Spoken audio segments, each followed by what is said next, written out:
ผมพี่น้องเอ้ยคนครัวเรามุ่งหญ้าพี่น้องเอ้ยแต่ว่ามันกะหญ้าเปื่อยเบิดเลยพี่น้องเด้หญ้าเราเปื่อยเบิดเลยบ่มีผาหยังเลยบ่มีอันแอมเลยครับพี่น้องไม่เป็ดทางนี้ก็เป็นผากระจาดพี่น้องเนาะผากระจาดกับคู่เบิดเลยมันเป็นปวกเลียเบิดแล้วพี่น้องเอ้ยห้องเจ้านอนบ่นี่อันนี้บ่นอนไปพาคอยไปเบิ่งแน่บ่นอนเจ้าอุ้ยปาติโทนอนกันนี่แหละบุมีผ้าห่มผ้าห้องเนาะอันนี้ก็คู่เบิดล่วงเบิดเลยทั้งนั้นกะมันออกเบิดแล้วพี่น้องเอ้ยมันคู่ออกเบิดแล้วเนาะดีติดโทรสังกะสีเนาะแต่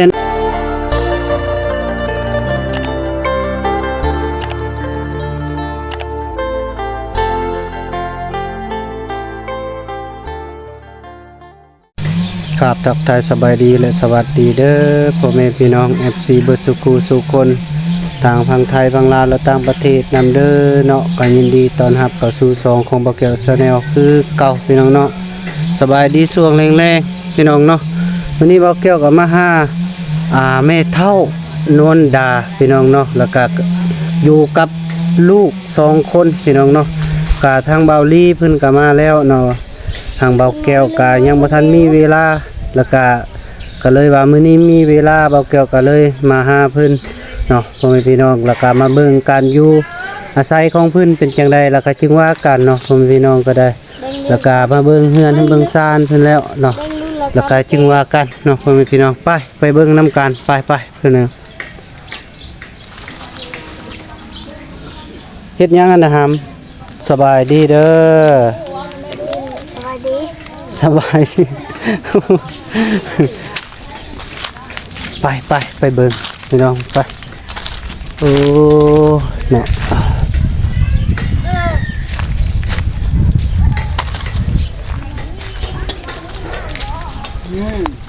โดยสบายดีเด้อไม่เท่าเด้อโดยเจ้าเฮ็ดหยังอยู่ฮะกินหยังเด้แกงเครียดเจ้ามาแต่หาเครียดบ่หากินหาเครียด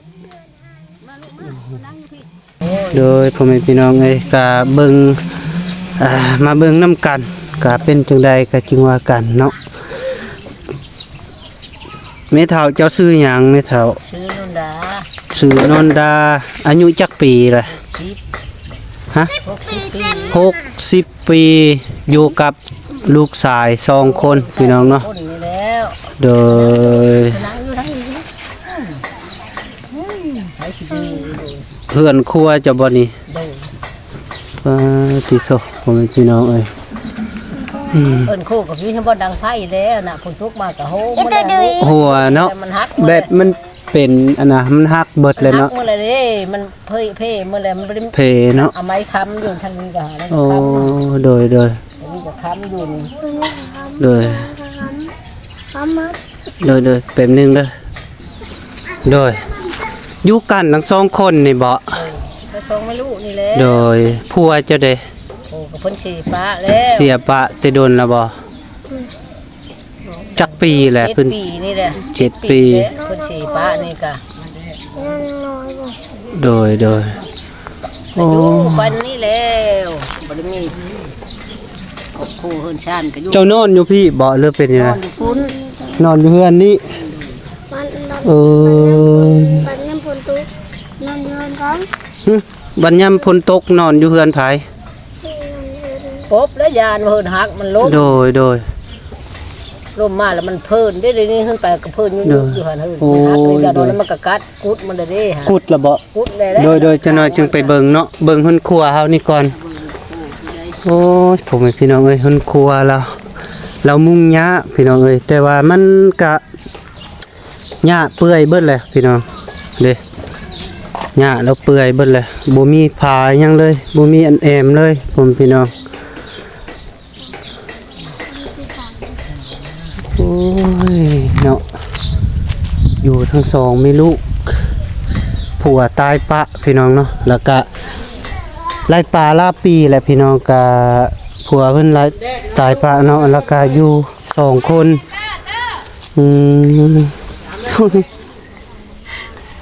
บ่เป็นหยัง เป็นยังย่ามันเป็นยังย่ามัน บ่เป็นหยังบ่เป็นหยังเนาะเล่นมาเลย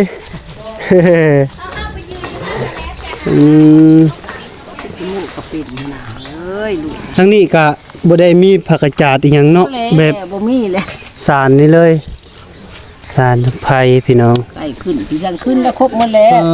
ตัวที่เก้าเจ้านอนอยู่พี่บ่หรือเป็นห้างซื่อๆนี่ เป็นครูซื้อเฮินโค เพื่อนครัวเอ้ยบ่บักล่ะเวลาฝนตกแล้วเจ้าไปนอนอยู่ไสเฮือนไผอะนะ เฮินโคจ้ะเฮินโค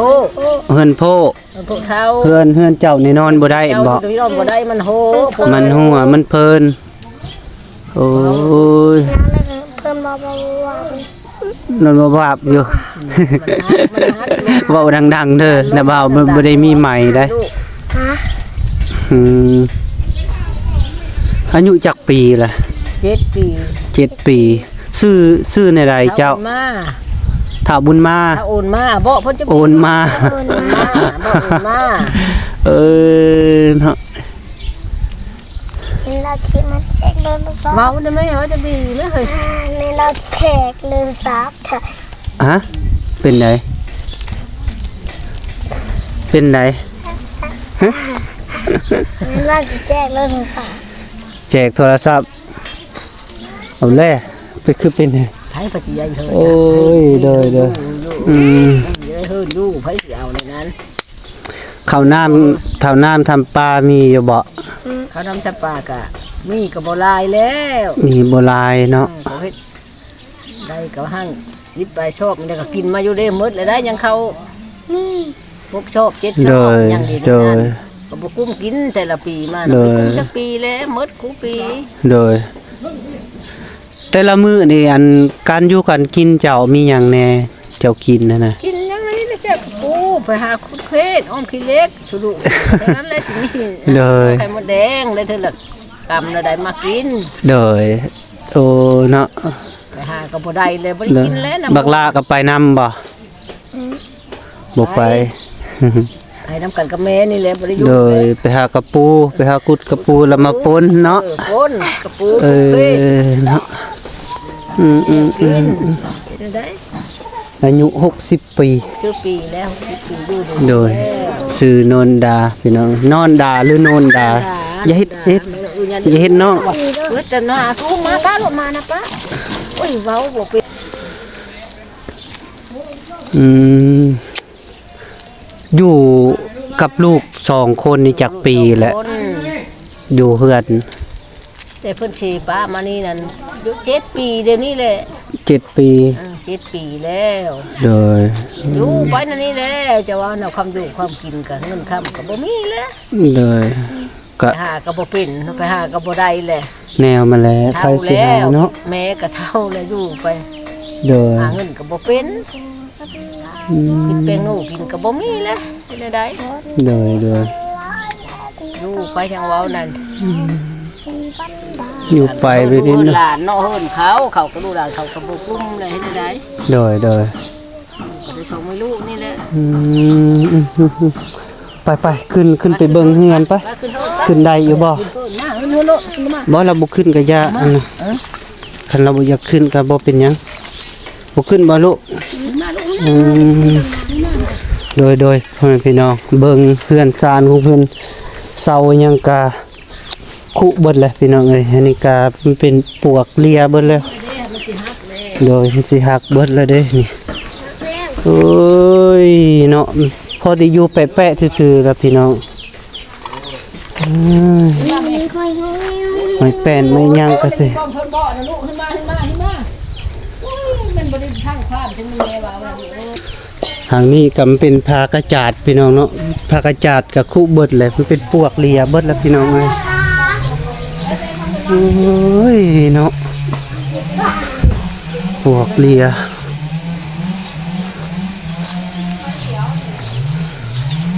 ขออนุญาตขึ้นเฮือนเด้อแม่เฒ่าเด้อโดยอุ้ยอยากเบิ่งเฮือนศาลเจ้านี้แหละพี่น้องเอ้ยห้องเจ้านอนบ่นี่อันนี้บ่นอนไปพาคนไปเบิ่งแน่บ่นอนเจ้าอุ้ยปาติโทพี่น้องเนาะ ก็นอนกันในนี้เลยมีผ้าห่มผ้าห้องเลย บ่มีผ้าห่มผ้าห้องเนาะเสื้อยังขาดเบิดนะเนาะ เคยนอนกับข้า เสื้อนอนเบิ่งเปิดให้เบิ่งเลยโดยโอ้ยเสื้อนอนขาดเบิดพี่น้องเอ้ยอันนี้ก็คุเบิดล่วงเบิดเลยทั้งนั้นกะ น้ำก็ได้ตักกิน มันออกเบิดแล้วพี่น้องเอ้ยมันคุออกเบิดแล้วเอ้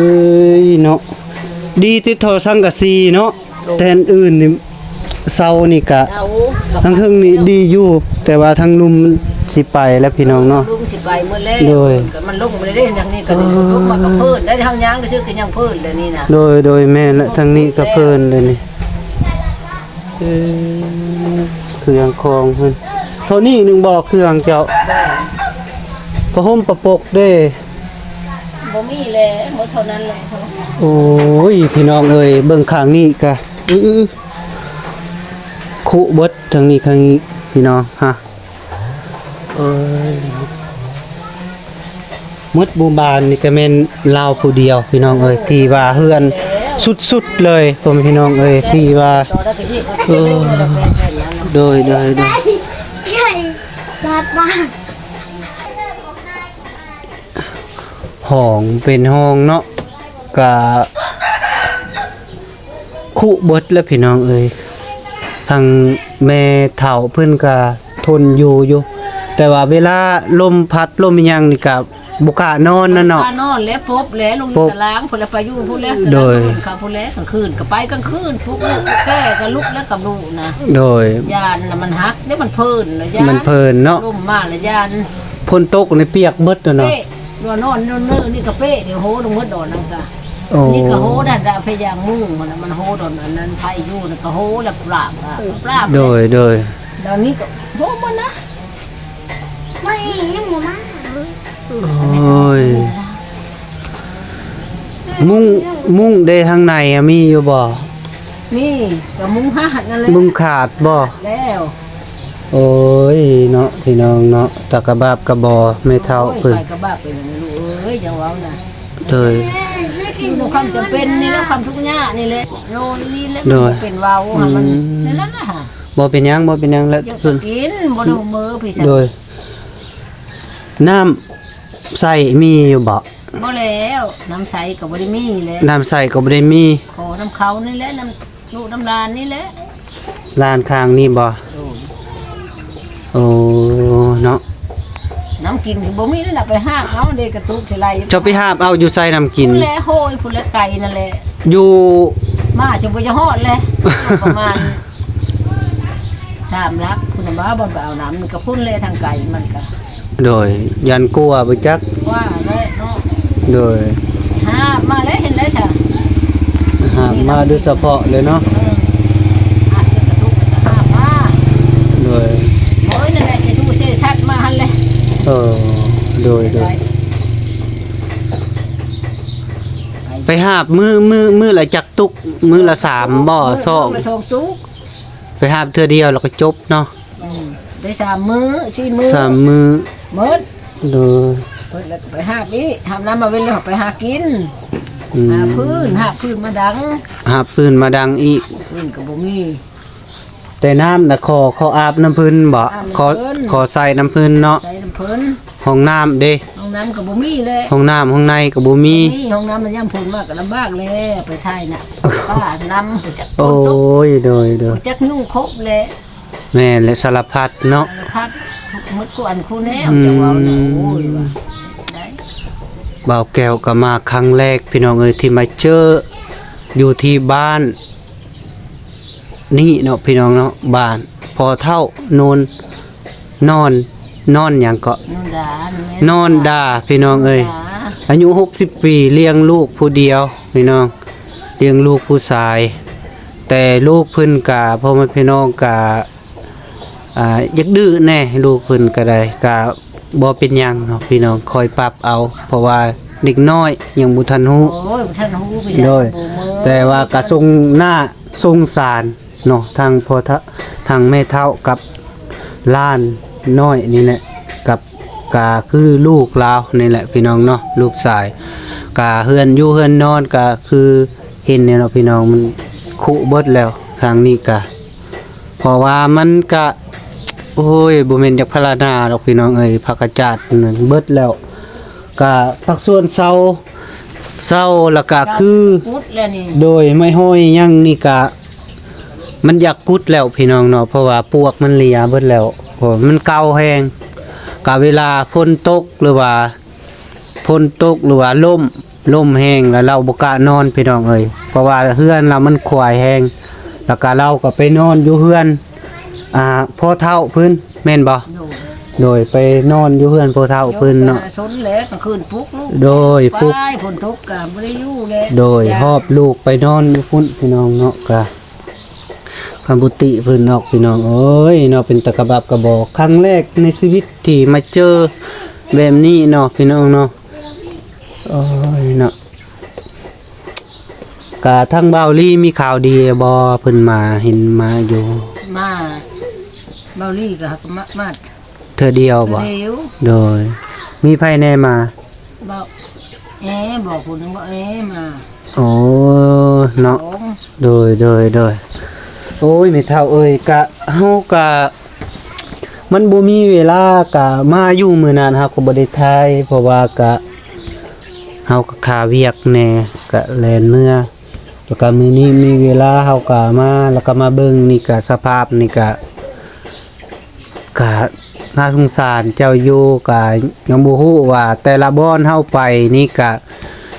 เฮาคิดว่าเฮาแบบคาดคิดว่าจะได้กะบ่ได้ก็มีเฮาว่าคิดว่าสิบ่ได้ก็ได้อะนะก็แล้วแต่ของผู้หลักผู้ใหญ่เพิ่นอาจจะซอยอันนี้ก็ แม่นั่นแหละ โดยกะบ่ว่าโดย ช้อยเฮิรนนี่แหละอย่าพูดแบบนั้นถึงจะได้เฮิรนอยู่ โดย ลำบากแต่แท้กำห้องน้ำนี่แหละ กับห้องน้ำเนาะ มัน หลักๆล่ะคือน้ำบาดาลเนาะ น้ำบาดาลน้ำใสนี่แหละเฮิรนน้ำโคนี่แล้วมันยากบัดนี้เท่าแล้วก็จิไปตั้งน้ำก็ไปบ่ได้ดูร้านเฮิรนนี่ก็ยังหิวมากแกะห้ามมากโอ้ยมาสูงเลยก็มือเลยเฮ็ดดีให้ได้ โดย กำน้ำกินนี่แหละลำบาก โดยโอเคเฮ้ยเนาะมักเพชรเป็นนัวมีอยู่บ่ บ่มีแล้ว บ่มีเนาะ นี่นั่นก็ บ่มีหยังก็บ่มีเพิ่นว่าพี่น้องเอ้ยก็ เป็นลูกแห้งบ่มีแล้ว โดยโอ้ยค่อยซอยเรือเจ้าก็ค่อยก็บ่มีแต่ว่าค่อยก็สิเอาให้เป็นเงินให้เจ้าแสนกีบเด้อ โอ้ย หาเจ้าซื้อมักเพชรแป้งนัวเกลือเด้อแล้วก็อันใดที่เจ้าขาดเคินก็เจ้าก็ซื้อเอา ที่ว่าค่อยก็บ่ได้มีเงินคือกัน แต่ว่าค่อยมีน้ำใจ